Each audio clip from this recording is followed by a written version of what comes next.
It was supposed to be a routine royal court session, a day filled with ceremonial speeches and polished smiles. But as the hall filled with whispers and anticipation, one figure shattered the silence of Princess Anne. With words no one expected, she unveiled a hidden truth that rocked the monarchy to its very foundation. What could possibly force the most loyal royal sibling to break centuries of protocol and call out Queen Camilla in front of the court? The question lingered in the air like smoke, heavy, suffocating, and impossible to ignore. That morning had begun as all royal proceedings do, in an air of controlled grandeur, where order and dignity were expected to reign supreme. Every movement, every gesture, was rehearsed into perfection, meant to remind the world that the crown stood unshaken despite the winds of scandal and whispers of doubt. The court had gathered with the same expectation, a display of unity, a repeat performance of stability. Yet beneath the gold and velvet, tension simmered. Anne sat among her family, outwardly composed, but within her, a storm was brewing, the kind of storm that could topple the very stage on which they all stood. Anne had always been the silent sentinel of the monarchy. Through crises and scandals, she had played her role without faltering, carrying the weight of duty as though it were etched into her very bones. To see her break that silence was unthinkable. Yet on that day, her composure cracked not out of weakness, but out of resolve. When she rose to her feet, the shift in the room was immediate. Heads turned, breaths caught. Even the most seasoned courtiers, accustomed to the occasional ripple of discord, sensed that something seismic was about to unfold. Her voice cut through the air like a blade, sharper and colder than any ceremonial sword. "There is a truth," she declared, "that has been hidden from this court, from this family, and from this nation. And it is a truth that can no longer remain buried." The words rang out, unshaken, their weight enough to still every whisper, every cough, every rustle of silk and robe. This was no vague grievance. This was a declaration of war. The stunned faces of courtiers and royals told the story before any words could. Eyes widened, lips parted in disbelief. A few exchanged furtive glances, wondering if they had heard her correctly, while others sat frozen, paralyzed by the audacity of Anne's defiance. Even those who had weathered decades of royal storms were left gasping at the sheer force of her courage. It wasn't merely the revelation of some hidden pact that startled them. It was the fact that Anne herself, the most loyal and unyielding of all, was the one to say it. And there, clutched tightly in her hand, was the symbol of her defiance, a document, folded and worn, that seemed almost to radiate its own gravity. Though she had not yet revealed its contents, the mere presence of it was enough to set hearts racing. For what secret could be so dangerous, so devastating, that Princess Anne would choose this moment, in the most public of arenas, to unveil it? She had held it for years, some whispered. She had guarded it not because she lacked courage, but because she understood the destruction it would unleash. To finally bring it forward now was to say, the time for silence was over. There was a symbolic weight in her every word. The monarchy had survived wars, abdications, scandals, and betrayals, but rarely had its destruction come from within its own blood. Rarely had truth been wielded as a weapon by one of its most trusted guardians. Anne was not merely speaking, she was delivering judgment, a reckoning centuries in the making. The echo of her declaration filled every corner of the chamber, and with it came a chilling realization. This was not a passing storm. This was the beginning of something far greater. For the audience, both within the hall and beyond its walls, there was no mistaking the gravity of what they had witnessed. Something sacred had been broken, and something hidden was about to be dragged into the light. It was not just Camilla's crown at risk, but the entire foundation upon which it rested. But what exactly did Anne uncover, and why would she risk the monarchy's wrath to bring it to light? Whispers of power deals have always swirled through royal corridors, but this was no ordinary arrangement. The secret pact Camilla signed in the shadows was said to promise influence, protection, and perhaps even a crown's guarantee. Anne claimed it was forged not in the light of loyalty, but in secrecy and betrayal. The question that lingered in the room was chilling. Who stood behind this pact, and what price had been paid for Camilla's rise? The silence after Anne's words was heavy, almost unbearable, because those present knew the monarchy had survived scandal after scandal. But a pact that reached into the deepest layers of its power threatened something greater than its very legitimacy. The details of the alleged agreement, as Anne revealed, were not born in the glitter of public engagements or the official decrees of the palace. They were whispered into being in private chambers, where shadows stretched long and ambition outweighed loyalty. According to her revelation, Camilla's pact had been crafted years before her coronation, long before the world was ready to accept her as queen. It was not a vision of fate, but a carefully calculated design, a secret map that promised her a throne she had not yet earned. Every step of her ascent, every acceptance into the fold, was colored with suspicion once Anne's accusation was laid bare. And it wasn't just Camilla who was implicated. Rumors spread that senior courtiers, those entrusted with safeguarding the monarchy's future, had lent their hands to its creation. Men and women whose signatures once sealed treaties and safeguarded the crown's honor were said to have bent their allegiance toward Camilla's cause, weaving her influence deeper into the fabric of the monarchy than anyone had dared to imagine. Their motives were whispered: promises of land, titles, and privileges in exchange for loyalty. A system meant to preserve tradition was allegedly twisted into a bargaining table where loyalty could be purchased and silence could be guaranteed. This was a dangerous game, one played outside the official channels of power. By bypassing the institutions designed to keep the monarchy stable, the pact risked unraveling everything the crown was supposed to represent. It wasn't merely about securing a title. It was about restructuring the balance of power itself. A monarchy, already fragile in the eyes of the public, was being revealed as vulnerable not from external enemies, but from within its very walls. The betrayal was not of the nation, but of trust. And that betrayal cut deeper than any scandal of the past. For Anne, this was not a revelation she sought to exploit for her own gain. She was the reluctant truth-teller, a woman who had dedicated her life to loyalty, duty, and silence. Yet as she stood there, her conviction was unshakable.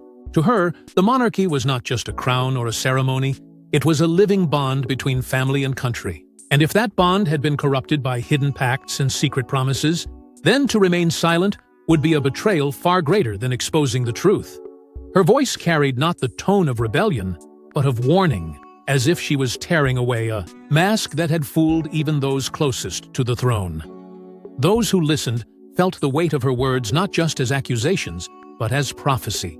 The pact was not simply about Camilla's rise, it was about the rewriting of history itself.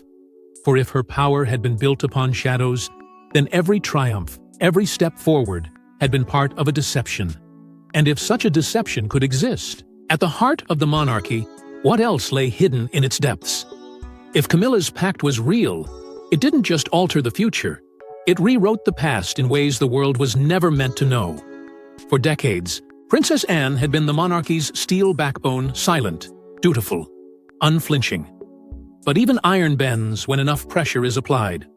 Behind closed doors, Anne had endured betrayal, watched traditions crumble, and seen trust twisted into manipulation. At that fateful court session, she finally snapped. What drove the Queen's only daughter to break silence now, after a lifetime of loyalty? The answer was more personal and more painful than anyone dared to imagine. Anne had long been known as the no-nonsense anchor of the royal household, the sibling who never complained, never faltered, never placed her own needs above the institution.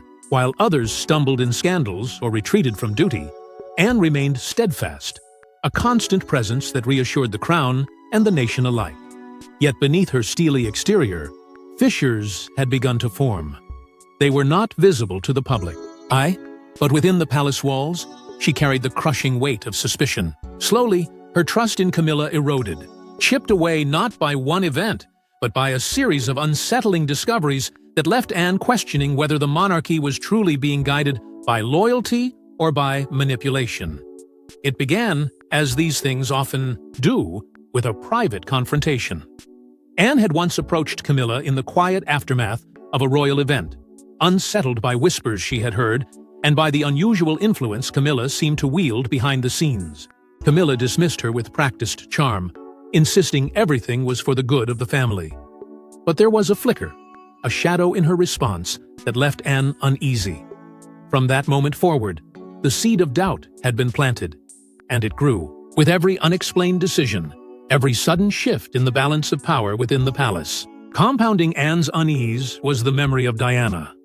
The legacy of her brother's first wife was not something Anne could ignore, nor did she want to. Diana had suffered beneath the weight of betrayal, and Anne had watched silently, bound by duty, as her sister-in-law endured heartbreak that the monarchy chose not to protect her from. Now, as Anne uncovered whispers of the Pact, she could not help but feel Diana's shadow pressing down on her, urging her to speak where once she had remained silent. It was as if exposing the truth was not only her duty to the crown, but her final loyalty to Diana's memory. The emotional conflict tore at her. She was not just a royal, she was a sister, a daughter, and above all, a servant of truth. To betray her family by speaking out would wound the monarchy she had given her life to preserve. Yet, to remain silent would mean allowing deceit to corrode the very foundation of that monarchy. It was a choice no one envied, but one she knew she had to make. Her voice, long held back, rose not in rebellion, but in a desperate attempt to protect what remained of honor in a family drowning in secrets. And deep within her heart, Anne feared the cost. She believed exposing the Pact might not only destroy Camilla's carefully built image, but tear apart the monarchy itself. She risked being branded a traitor, isolated within the very family she had stood by all her life. Still, she pressed forward. Her breaking point was not born of anger, but of sorrow of watching the institution she had sacrificed everything for slowly crumble under the weight of hidden bargains and private betrayals. But Anne's revelation wasn't just about betrayal, it was about a chain of secrets stretching further than anyone expected. Camilla's ascent to the throne was always portrayed as destiny, the steady climb of a woman determined to prove herself worthy. But Anne's accusation painted a darker picture, not destiny, but design. A web of alliances, promises, and hidden pacts had smoothed Camilla's path long before the crown touched her head. Could it be that her rise was less about fate and more about ruthless strategy cloaked in charm? That was the question hanging heavy in the chamber, unsettling those who had once accepted her narrative without doubt. For years, Camilla had been framed as the figure who weathered storms, who endured decades of scrutiny and emerged victorious through resilience. The public story was one of patience, loyalty, and perseverance from a woman who, against all odds, earned her place by Charles's side. But Anne's words stripped away that polished tale, exposing another possibility, that every step had been calculated, rehearsed, and reinforced by secret bargains made in the corridors of power. The crown, it seemed, had not been gifted to her by history. It had been negotiated in back rooms where truth was a currency easily traded away. Behind the glittering ceremonies lay allegations of private deals. Deals that promised her protection, eased her entry into royal circles, and shifted the tide of public opinion through carefully orchestrated influence. Senior courtiers, who once seemed like neutral guardians of the monarchy, were suddenly cast in a new light. Had they been neutral, or had they bent their loyalty in exchange for favors? Land, privileges, and even positions of power could have been the silent costs of their allegiance, each concession paving Camilla's road toward the throne. And there was Camilla herself wielding not just charm, but charm sharpened into a weapon. Those who underestimated her were quietly outmaneuvered. Those who opposed her found themselves sidelined, their voices silenced with calculated subtlety.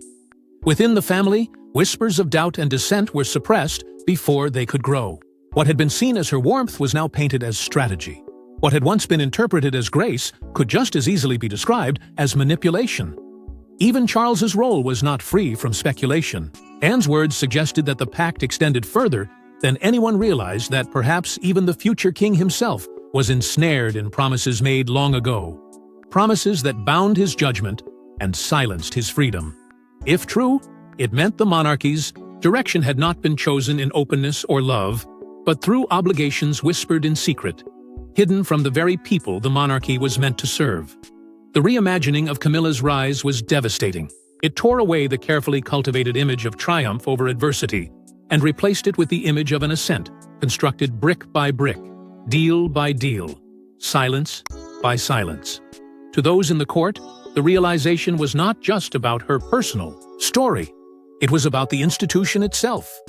For if her rise had been built on shadows, then the monarchy stood not as a symbol of truth, but as a monument built on deception.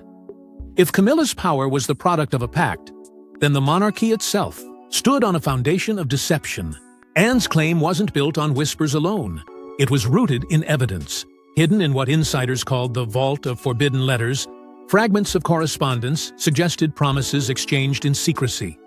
Letters marked with initials, agreements shrouded in secrecy, and signatures that could topple reputations. The court gasped at the very mention of it. But who locked away those letters, and who had everything to lose if they ever came to light? The weight of the question hung in the chamber like a storm cloud, pressing down on every person who dared to breathe in that tense silence. The vault was not a literal chamber of stone, but a collection carefully hidden away by those who understood the devastating power of written words. These were not idle notes or casual exchanges, but records of intent, fragments of schemes designed to outlive conversation and rumor. Anne described them as proof that the monarchy's golden veneer was riddled with cracks. Within these letters were hints of Camilla's alleged dealings with senior royals, negotiations that extended beyond loyalty or love, touching the very heart of power itself. To admit their existence was one thing. To suggest she had seen them with her own eyes was something far more dangerous. Rumors had long circled about such correspondence.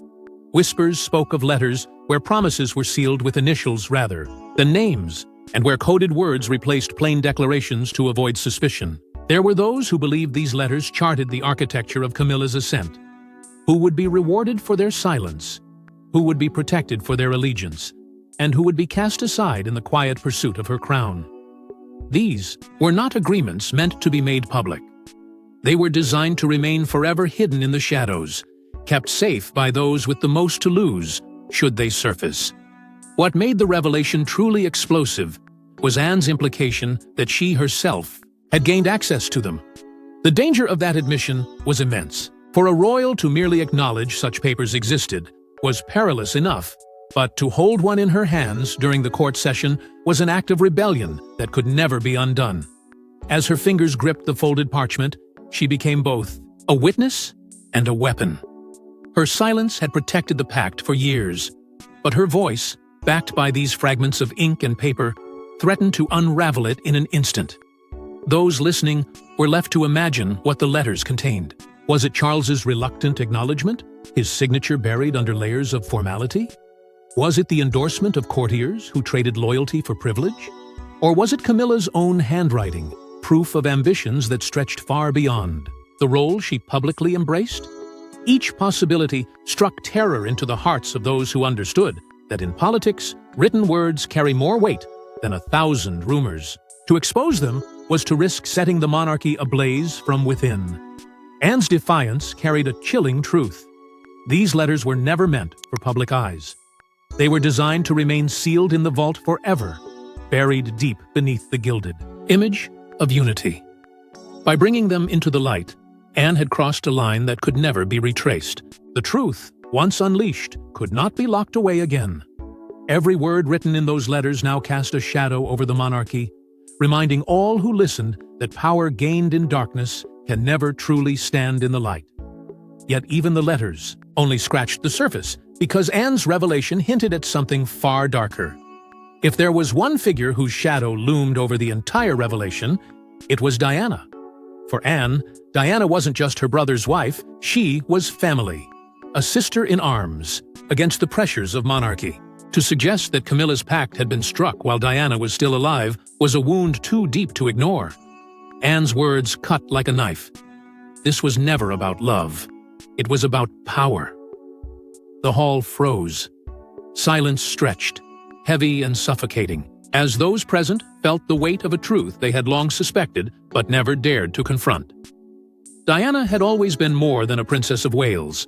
She had become the emotional compass of the monarchy, the heart that drew the people close when the institution seemed cold and unyielding. Her compassion, her openness, her unshakable bond with the public had elevated her beyond titles and duties. to hear her memory tied to a secret pact was more than shocking. It was sacrilege. For Anne, whose loyalty to her family had always been absolute, the betrayal of Diana's memory was the point from which she could no longer remain silent. This was not just a political misstep. It was a personal violation of everything Diana had represented. Privately, Anne had carried that loyalty long after Diana's death. She had been one of the few within the family who recognized the depth of Diana's suffering, even if she rarely voiced it aloud. Watching her brother's marriage disintegrate under the weight of betrayal had left Anne scarred in ways the public could never see. When whispers of Camilla's pact reached her ears, it was Diana's face, Diana's voice, and Diana's legacy that surged to the forefront of her mind. To Anne, keeping silent would mean betraying not only her conscience, but also the memory of the woman who had been wronged most by the monarchy's games. The allegation was devastating, that Camilla's pact was not forged after Diana's tragic end, but while she still lived. The implication was clear. Camilla's rise was not built on the ashes of loss, but on the quiet erosion of Diana's rightful place. It suggested that plans for power and influence were already in motion, even as Diana struggled to hold her marriage and her dignity together. The mere thought left the court breathless. To many, it was unthinkable. Yet Anne's unshaken conviction made the unthinkable undeniable. For William and Harry, the emotional devastation was palpable. Though they had not spoken, their presence in the room carried its own weight. Every ear strained to catch their reaction. Every eye glanced toward them, wondering what it meant for sons to hear their mother's memory tied to betrayal. They had built their lives carrying Diana's legacy with pride, honoring her in their public and private choices. Now, to be confronted with the possibility that her suffering had been compounded by a pact designed to erase her was a cruelty almost too great to bear. It was as if the wound of losing her had been ripped open again, raw and bleeding. The audience, too, felt themselves drawn deeper into Diana's story. Sympathy that had never faded burned even brighter now. To hear Anne frame Camilla's ascent as not only a betrayal of the monarchy, but a betrayal of Diana herself, made the revelation even more powerful. Every heart in that chamber and beyond it was forced to reconcile with a new truth, that the woman they had mourned had perhaps been sacrificed not by fate, but by design. And in that moment, one chilling realization settled over the room. Camilla's rise had not come after Diana. It had come through her. Her suffering, her heartbreak, her silencing had been the stepping stones upon which Camilla ascended. That reality made Anne's words thunder with even greater force. This was not about personal grievances. It was about a legacy hijacked and a crown obtained through shadows. But Anne's truth-telling wasn't just about honoring the past, it was about reshaping the future of the monarchy itself. Gasps, whispers, and stunned silence weren't enough to contain the storm Anne unleashed. The court erupted into chaos. Some rushed to defend Camilla, others stood frozen, and a few whispered that Anne had only said aloud what many already suspected. The monarchy thrives on unity. But what happens when unity collapses in front of the world's eyes? For the first time, the royal court wasn't just divided, it was fractured. The carefully polished image of solidarity shattered in a single, unforgettable moment.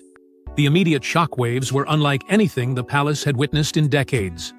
Courtiers who had spent their lives ensuring the crown's smooth operation were suddenly stumbling over themselves, torn between protecting the queen and recognizing the weight of Anne's accusation. It was as if the very air had turned electric, crackling with a mixture of fear, rage, and disbelief. Allies clashed in whispered confrontations, while others tried to retreat into silence, hoping to avoid the tidal wave about to sweep through the monarchy. At the center of it all stood Camilla, the woman who had built her reign on resilience and careful composure. But on this day, her reaction betrayed the weight of Anne's words. Some claimed her face burned with fury, her denial sharp and immediate. Others swore she fell into stunned silence, too shaken to even summon a defense. Whichever version was true, one fact was undeniable. The accusation had pierced her armor. For once, the queen appeared vulnerable not to the press, not to the public, but within the sacred heart of her own court. And then there were William and Harry. Their glances, Brief but loaded with meaning, spoke volumes no words could capture. Both had been raised in the shadow of Diana, and both carried her memory as a shield against the crown's cold machinery. To hear their aunt invoke their mother's betrayal was to reopen a wound that had never truly healed. William's face hardened, his jaw set, as though silently affirming the gravity of Anne's words. Harry, though quieter, carried an expression of disbelief laced with sorrow, as if the echoes of the past had suddenly caught up with the present. Meanwhile, Charles stood paralyzed, caught between love, loyalty, and legacy. He was a man split in two, one half bound to his wife, the other chained to his role as monarch. To defend Camilla would be to risk undermining his reign. To remain silent would be to tacitly acknowledge Anne's accusation. His eyes darted between his sister, his sons, and his wife, as though searching for a lifeline that simply wasn't there. For the king, it was not just a family confrontation, it was the very survival of his crown. Senior courtiers scrambled to regain control, whispering orders, urging calm, attempting to stitch together the threads of unity that had been violently torn apart. But no amount of protocol could disguise the fracture now exposed. The monarchy, so dependent on the image of stability, had revealed its fragility in the most public of ways. What began as gasps and whispers had transformed into something much larger, a storm that could not be contained within gilded walls. And lingering over it all was a chilling sense of foreshadowing. This was not just a scandal to be weathered or a moment of embarrassment to be managed. This was the beginning of war, a war of truth against deception, loyalty against ambition, and blood against power. No matter what happened next, the monarchy would never again be able to claim unshaken unity. And as the storm raged within the palace walls, the outside world began to stir, demanding answers.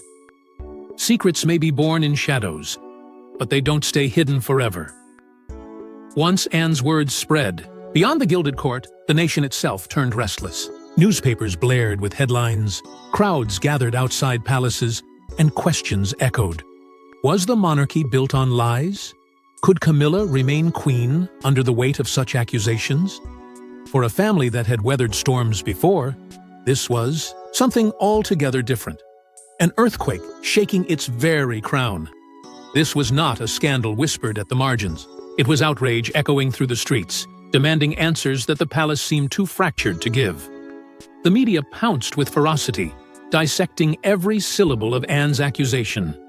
Morning headlines screamed betrayal, while evening broadcasts replayed grainy clips of her words as if they were gospel. Commentators debated endlessly, some defending Anne's courage, while others painted her as reckless and dangerous. Yet the very ferocity of the coverage made one truth undeniable. The story had escaped the palace's control.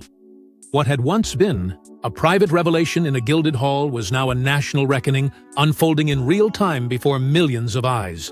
And the public was not content to merely watch. Crowds swarmed outside royal residences, their voices clashing in chants of loyalty and defiance. On one side, protesters demanded Camilla step down, their signs and cries declaring her unworthy of the crown. On the other hand, loyalists rallied to her defense, insisting that Anne had gone too far, that the monarchy must remain united no matter the cost. The clash of voices outside mirrored the fracture within the palace walls, proof that the monarchy's carefully constructed image of stability was unraveling. Analysts and historians filled the airwaves, comparing the moment to past royal crises. Some likened it to the abdication that once shook the monarchy to its core, others to the turbulent days following Diana's death. Yet most agreed on one unsettling point. This scandal was unlike anything before. It was not driven by rumor alone, nor by the press's hunger for spectacle.